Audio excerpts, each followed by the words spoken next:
Chennai shopping mall Aadi blockbuster KG sale. KG చీరల ప్రారంభ ధర కేవలం 150 రూపాయలు మాత్రమే. కొన్ని ప్రత్యేక చీరలపై రెండవ చీర కేవలం 9 రూపాయలకే సొంతం చేసుకోండి.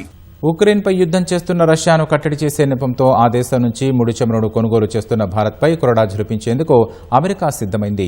రష్యా చమురుకుంటున్న ఇండియా సహా 5 దేశాలపై ఏకంగా 100% సుంకాలు విధించేలా అమెరికా సెనెట్లో ఓ బిల్లు ప్రవేశపెట్టారు. తమకు ఐరోపా దేశాలకు ఒక న్యాయం, ఇతరులకు మరో న్యాయం అన్నట్లుగా ఈ బిల్లులో అమెరికా ద్వంద్వ వైఖరి స్పష్టంగా కనిపిస్తోంది. రష్యా ఉక్రెయిన్ యుద్దం నేపథ్యంలో పుతిన్ సర్కారుకు ఆర్థిక వనరులు అందకుండా చేసేందుకు అమెరికా అడుగులు వేస్తోంది.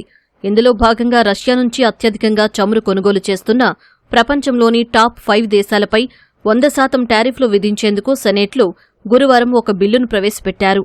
60 మందికి పైగా చట్టసభ సభ్యులు ఈ బిల్లుకు మద్దతు తెలిపారు.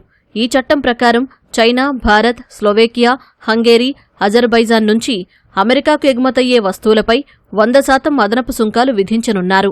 అమెరికా ట్రేడ్ రిప్రజెంటేటివ్ ప్రతి 180 రోజులకొకసారి ఈ టాప్ 5 కొనుగోలుదారుల జాబితాను సమీక్షించి టారిఫ్ రేట్లను మార్చేలా ఈ బిల్లులో నిబంధనలు పొందుపరిచారు. అయితే ఇక్కడే అమెరికా ద్వంద్వ వైఖరి బయటపడింది. భారత్, చైనాపై 100% టారిఫ్లు అంటున్న అమెరికా ఐరోపా దేశాలకు మాత్రం మినహాయింపులు ఇచ్చింది. రష్యా మొత్తం ఎగుమతుల్లో 15% కంటే తక్కువ సహజ వాయువును కొనుగోలు చేస్తున్న ఐరోపా దేశాలకు ఈ ఆంక్షల నుంచి సడలింపు ఇచ్చారు. అంతేకాదు, అణు రియాక్టర్లు, వైద్య అవసరాల కోసం అమెరికా స్వయంగా రష్యా నుంచి కొంటున్న యురేనియంకు కూడా ఈ బిల్లులో ప్రత్యేక మినహాయింపు ఇవ్వడం గమనార్హం. అలాగే అంతరిక్ష, అణు రంగాల్లో రష్యాతో అమెరికా జరిపే ప్రాజెక్టులకు కూడా ఎటువంటి ఆంక్షలు ఉండవని ఈ బిల్లులో ఉంది.